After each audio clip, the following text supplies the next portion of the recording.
د زمزم اوبه په ولاړه سکل ښه دي او که په ناسته؟ عزتمند اوبه د زمزم اوبو سره خلکو لازمه کړې ده چې به دې ته وپاسي، پاسېدل نشته، په ناسته باندې سکل څنګه چې نورې اوبه مونږ سکو دغسې اوبه دي. صرف د زمزم اوبه جایز دي که چا په ولاړه باندې وسکلې، جایز دي، نور لازمي نه ده چې خامخا به ورسره ودرېږي. ټول خلک ورسره ودرېږي، قبلې ته ټیک ته مخکې، قبلې ته مخکې شته، خو په ودرېدل ورته شرط نه دي. او دوی وایي چې دعا ورته کومه لوستل پکار دي. نو د زمزم اوبه پیغمبر علیه الصلاة والسلام فرمایي چې څوک د کم مقصد دپاره اوسکي او زړه کې کم نیت راولي، الله به هغه حاجتونه پوره کړي. نو چې څه دعا ستا کم حاجتي، نو د زمزم د اوبو نه مخکې هغه زړه ته راوله، یا الله دا اوبه زه څکم، یا الله ته په دې باندې زما دا فلانکي فلانکي حاجتونه پوره کړي. نو هر څه حاجت چې وي ضروري نه ده خاص دعا نشته، بس دغه هره دعا چې راځي زړه کې هغه دې سړي وي. دا بل سوال دی، وي د نکاح کې فرض څه شی دی؟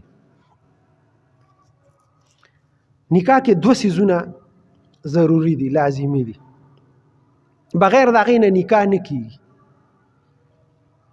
یو ایجاب او قبول، او یو دوه ګواهان. دا لازمي څیز دی چې خامخا به په مجلس کې، په کم مجلس کې چې نکاح تړلی شي هلته به ایجاب او قبول کېږي، او هلته به چې دی نو ګواهان ناست دي. دا دوه څیزونه لازمي دي. خلک مهر یادوي، مهر که کېدې ښود او که کېدې نه ښود، بغیر مهرم نکاح کېږي. نو که چا نقد ورکوه او که چا قرض معجل وي او که معجل وي، هغه ځان له خبره خدا ده چې مهر ضروري نه دی چې په هغه موقع دې کېږي، خیر دی بغیر هم نکاح کېږي، خو د هغه نه بغیر نکاح نه کېږي، د ګواهانو نه بغیر او د ایجاب او د قبول نه بغیر.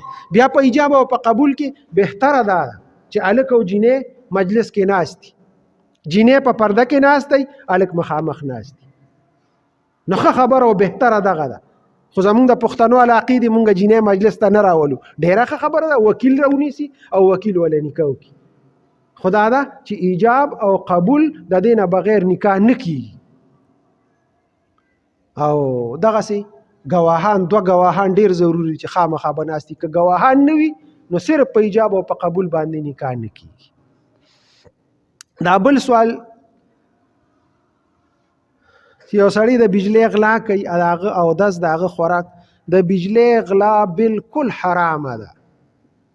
دا د چا ملکیت نه دی، دا قومي څیز دی، او یو د چا ذاتي څیز د هغې غلا چې وکړي هغه دومره ګناه نه ده، خو چې قومي څیز پټی د هغې ډېره زیاته ګناه ده. نو څوک چې په بجلی غلا کوي او هغې باندې اودس کوي، نو فقهاو لیکلي دي وایي هغه فرض خو ته ادا شو، لکه اوس یې د ماسپښین مونځ وکړو، ادا شو، ته مونځ ته وشو، خو ثواب نه میلاوي. یا په دغې بجلی باندې تا خوراک تیار کړی دی او روټۍ د خېټه کې ده، په دغې باندې مونځ به ادا شي، خو دا ده چې ثواب په دغه مانځه باندې نه میلاویږي، ځکه چې خېټه کې حرام دي. خېټه کې چې حرامي، الله ثواب په هغه مانځه باندې نه ورکوي.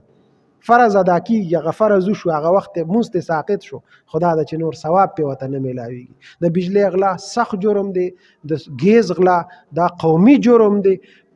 د یو کس نه د غلا وکړه، هغه به ته معافي وکړي، زه معاف پې کړې، هغه به درنه وغواړي معافي.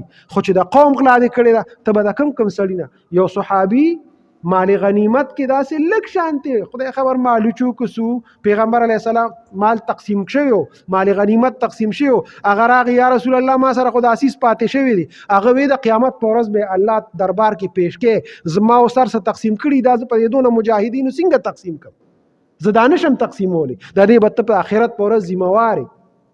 څونه سخته خبره ده د قومي څیز. نو د چا نه بیا معافي غواړي، نو دا خطرناک څیزونه دي. مونږ بالکل حرام ته حرام نه وایو، د بجلی غلا ته خو د سړه ثواب یې ګڼو چې یاره دا ښه کار دی، دا دوی مونږ ته خرابه کړې، دا قیسې مونږ کوو، میټر نه لګوو، به دغسې بجلی استعمالو. دا ظلم دی، ملک سره ظلم دی، قوم سره ظلم دی. دا ظلم چې مونږ پرېږدو، هر سړی د خپل ځان اصلاح وکړي، په خپله به ټیک شي، او که ټیک نه شي زمونږ د غاړې نه خو به قصه لاړه شي که نه، بس ختمه به شي، زمونږ د اوږو نه به بوج پروزي. خدا ده چې دا حرام کار دی، ناجایز کار دی. الله دې موږ ټول له دا عمل کولو توفیق راکړي. اللهم صل على محمد وعلى ال محمد كما صليت على ابراهيم وعلى ال ابراهيم انك حميد مجيد. خدای ټول شری حاجات هم پوره وګرځي، ظالمانو مفسدانو هم په امان کې وساتي، مردگان د اهل اسلام هم وبخي، بیمارانو ته خدای شفا ورکړي، حاضر جمع کې چا څه شری حاجات دي خدای ټول شری حاجات هم پوره وګرځي. وصلى الله تعالی علی خیر خلقه محمد وآله واصحابه. سنت کوي خدای.